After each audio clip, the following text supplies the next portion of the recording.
In this example, we will be finding the square root of 1. This square root is quite simple as it's a perfect square. A perfect square is a number that if you take the square root of that perfect square, you end up getting a whole number answer.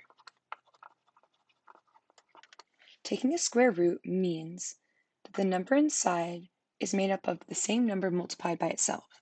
For instance, the square root of 4 is equal to 2 because 2 times 2 is equal to 4, or 2 squared equals 4.